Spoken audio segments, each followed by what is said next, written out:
즉 푸르스름한 겉대와 누르스름한 속대로 문양을 내어 짜는 상자를 소상이라고 하는데 염색을 하지 않고 바로 이 상태로 쓰면 된다. 염색을 하기 위해 준비하는 서신정 씨.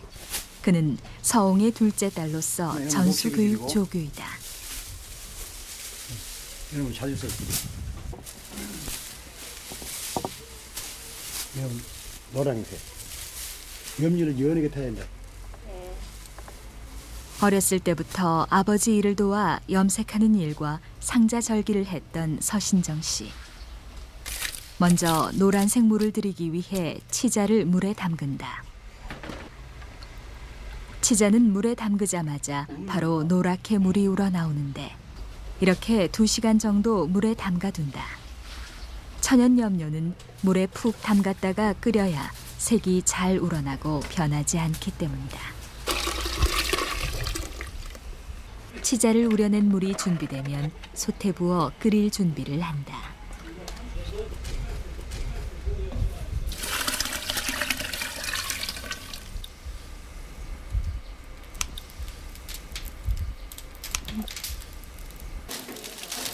치자물이 완전히 우러날 때까지 팔팔 끓인다.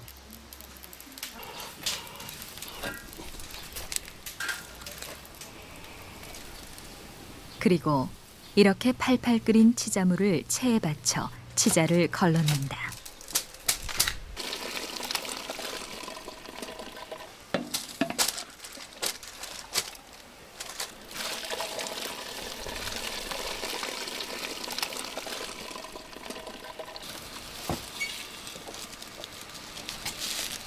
잘 걸러낸 치자물에 데오를 담근다. 이때 주의할 건 데오를 한꺼번에 담그지 않는다는 것이다. 가운데를 먼저 적시고 양옆을 차례로 담가야 골고루 색이 스며든다고 한다. 이렇게 물을 들인 데오를 치자물에 한 30분 정도 담가둔다.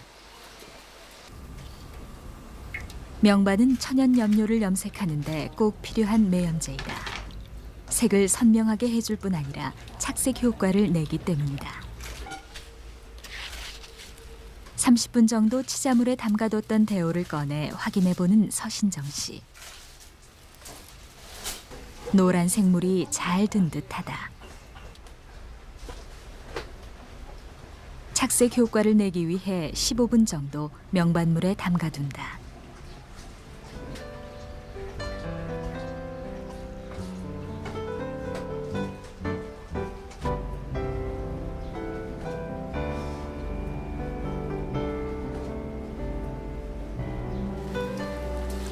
그런 뒤 꺼내어 찬물에 여러 번 헹궈낸다. 착색 안 된 염료와 명반물을 씻어내기 위해서다. 염료 알갱이가 남아있으면 얼룩이 져서 지저분해 보이기 때문이다.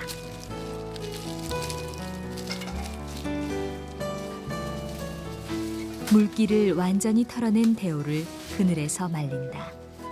햇빛이 들지 않는 서늘한 그늘에서 말려야 데올이 뒤틀리거나 오그라들지 않기 때문이다.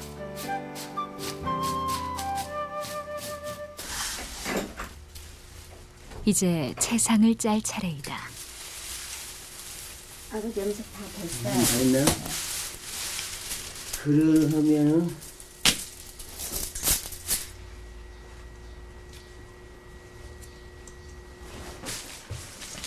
먼저 겉상자 짜기가 시작된다. 겉상자를 어떻게 짜느냐에 따라서 채상의 아름다움이 결정된다 해도 과언이 아닌데 일단 밑바탕이 되는 노란색 데오를 약 20에서 30올 정도 발밑에 성글게 가로로 놓고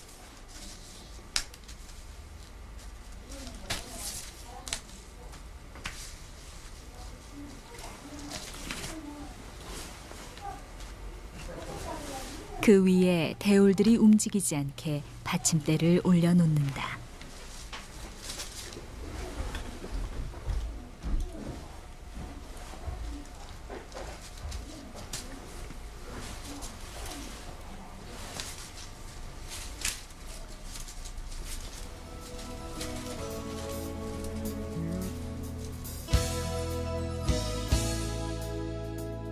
다음엔 세로로 녹색과 자주색의 대올 10개 정도를 성글게 놓는다.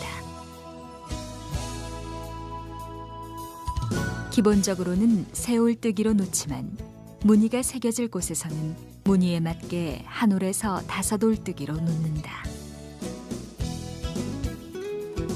채상은 그 빛깔도 빛깔이지만 다양한 문양으로 인해 사람들의 사랑을 받고 있는데 외조모가 남긴 유물을 통해 채상의 형태와 문양을 알게 되었던 서한규 옹. 마치 화가가 캔버스에 그림을 그려가듯 그렇게 한 올 한 올 정성스레 엮어나가며 문양을 짜나간다.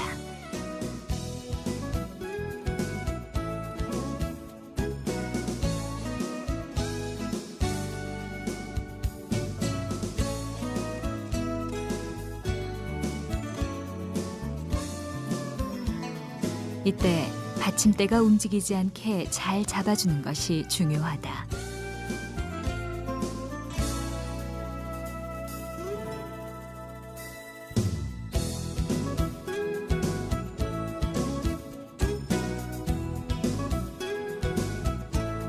문양을 짜는데 어디서부터 시작하느냐 하는 문제는 사람마다 다르다.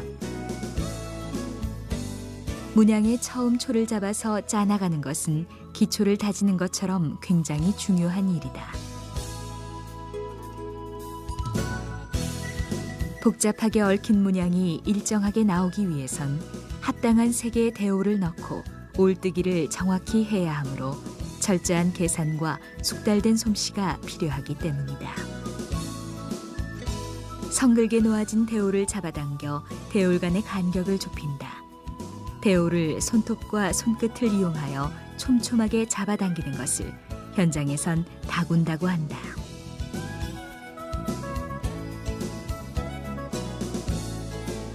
여기까지의 작업은 상자의 한가운데를 만드는 과정인데 이것이 앞으로 작업을 진행해 나갈 바탕판이 되는 것이다.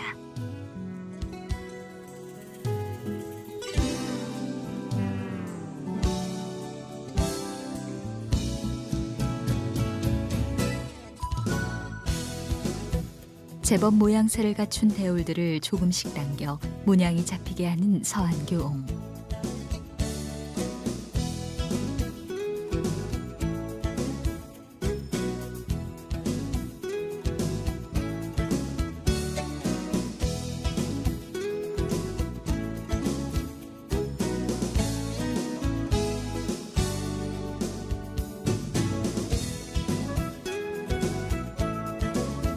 짜면서 중간중간 바닥을 잘 당겨주는 것이 중요하다. 그래야만 모양새가 제대로 잡히고 촘촘하게 짜지기 때문이다. 완자 문양으로 시작을 해.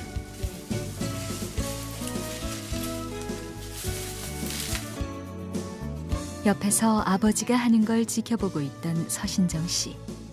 재빠르게 손을 놀리기 시작한다. 빠르게 움직이는 그녀의 손끝을 따라 노란색 바탕에 자주색과 녹색의 만자 문양이 드러나기 시작한다. 오르락내리락 하는 대올들이 새털처럼 가볍다. 그만큼 대가 잘 다듬어졌다는 뜻이다.